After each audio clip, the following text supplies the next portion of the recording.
বন্ধুরা, আজকে একটি খুব গুরুত্বপূর্ণ বিষয় নিয়ে আলোচনা করব, যেটি প্রত্যেকটি বাঙালি মিডল ক্লাস ফ্যামিলির লোকজনের জানা উচিত। সেটি হলো অ্যাসেট কী এবং লাইবিলিটিস কী। অ্যাসেট মানে হচ্ছে সম্পত্তি।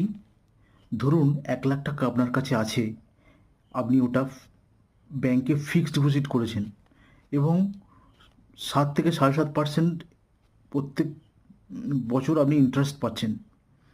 সেটি হলো অ্যাসেট।